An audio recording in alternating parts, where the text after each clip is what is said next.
और आप आए हैं, ये बहुत बड़ा सवाल उठ रहा है क्योंकि आप ये कह रहे थे कि ज्योत्सना मेरी बहन है, गालीबाज को हम खुद जेल के अंदर लेकर जाएंगे और आप बेल के लिए उनकी तरफ से आए हैं। थोड़ा संशय है और सवाल भी उठ रहा है। स्वाभाविक है, जब हम अमित मुंडा के साथ खड़ा होते हैं तो हमारे ऊपर सवाल उठाया जाता है कि उसने सरेआम कुर्मी माताओं बहनों के ऊपर गाली दिया था। आप उसके पास जाते हैं, उसके हितैषी बनते हैं, उसका काउंसलिंग करते हैं, उसको मुख्य धारा में जोड़ने की बात करते हैं, नैतिकता की बात करते हैं, लोग सवाल उठाते हैं। लेकिन क्या हम लोग सवाल से डर के जो एप्रोप्रिएट स्टेप समाज के लिए करना चाहिए, क्या हम लोग उससे रास्ता भटक जाएं? क्या हम लोग रास्ता छोड़ दें? क्या लोगों का मदद करना छोड़ दें? क्या हम अमित मुंडा के साथ खड़े होते हैं तो भी सवाल उठाया जाता है, हम जब अमित महतो के साथ खड़े होते हैं तो भी सवाल उठाया जाता है। लेकिन इस बात पे सवाल क्यों नहीं उठाया जाता है कि ये जो बड़ा झगड़ा है इसका निदान कैसे होगा? आप जो यहाँ पर आए हैं, ये लग रहा है कि आप समर्थन में, गालीबाज के समर्थन में आए हैं। देखिए, आप अगर एजेंडे की बात करेंगे, आप मेरे ऊपर सवाल उठाएंगे, हम आपके ऊपर सवाल उठाएंगे, फिर जवाब कौन देगा? किसी एक आदमी को तो जवाब देना होगा ना।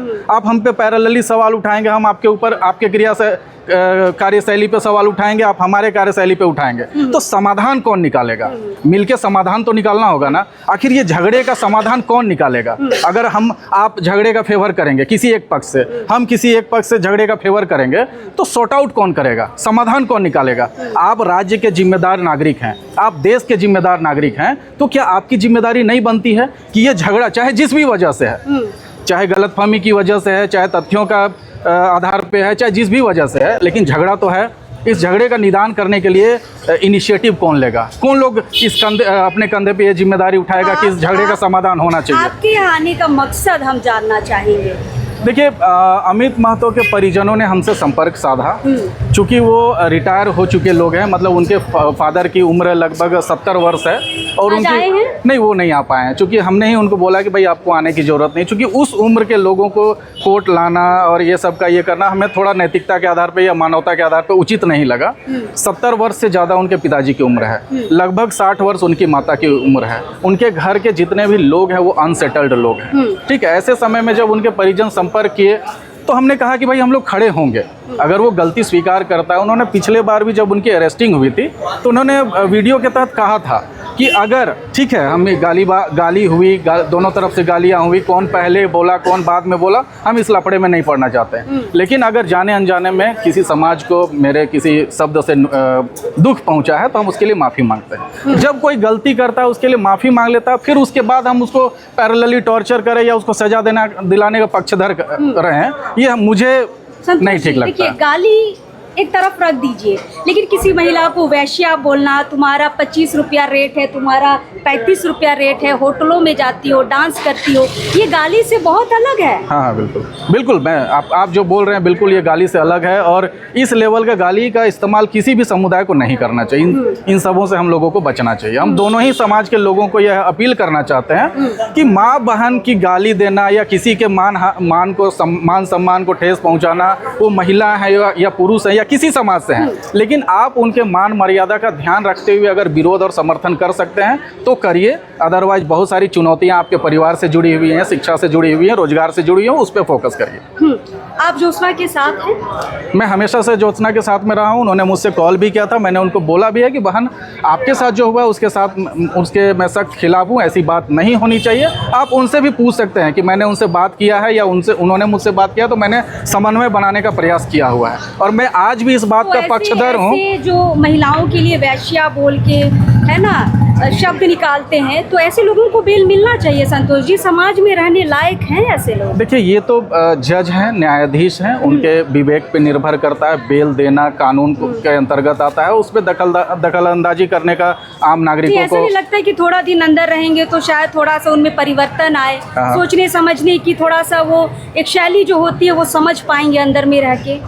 देखिए, अंदर में रह के ही कोई समझ जाएगा या बाहर आके फिर से क्रिमिनल बन जाएगा, ये एक एजम्पशन है, ये एक संभावना बस है। अगर उनसे हमारी बातचीत हुई, उन्होंने कहा कि भाई अगर बहकावे में आके या आवेश में आके जैसे भी हमने अगर इन शब्दों का प्रयोग किया है तो उसके लिए हम लोग खेद व्यक्त करते हैं। दोबारा इस तरीके की जो है बातचीत हम लोग इससे परहेज रखेंगे। जब वो आश्वस्त करते हैं, पूरे चैनल के लोग जानते हैं, आप लोग भी जानते हैं कि जो सच है उसके साथ में खड़ा होने पे यकीन करता हूँ और एक जिम्मेदार नागरिक होने के नाते हमारा और आपका जिम्मेदारी भी है कि जो राज्य में अशांति की स्थिति है उसमें सुधार होना चाहिए, शांति आनी चाहिए, क्योंकि राज्य की मुख्य चुनौती ये नहीं है कि आदिवासी कौन है या गैर आदिवासी कौन है या सूचीबद्ध किसको होना चाहिए, नहीं होना चाहिए। इस राज्य की बड़ी चुनौतियाँ, बिल्कुल, इस राज्य की जो बड़ी चुनौतियाँ हैं वो यहाँ की स्थानीयता है, पलायन है, यहाँ के लोग जो दूसरे राज्यों में जाके रोजगार कर रहे हैं, मानव तस्करी हो रही है, आए दिन जो है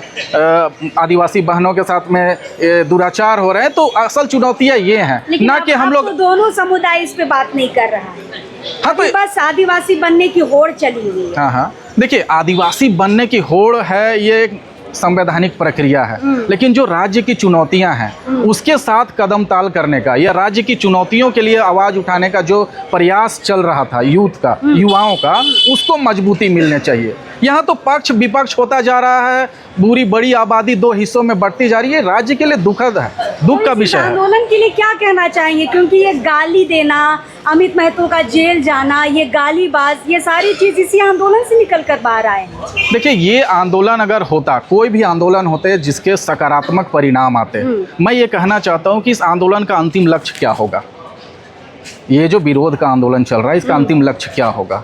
क्या इससे शिक्षा हासिल हो पाएगी? क्या यहाँ की स्वास्थ्य सुविधाएं सुधर पाएंगी? क्या यहाँ अस्पतालों में जो स्ट्रेचर के जगह खटिया में लाद के मरीजों, ये सारी चीजें आप समाज को बताने का काम कर रहे हैं? बिल्कुल कर रहे हैं, कुर्मी समाज, बिल्कुल हम लोग कर रहे हैं। सिर्फ कुर्मी समाज नहीं, मैं इस बात के सख्त खिलाफ हूँ।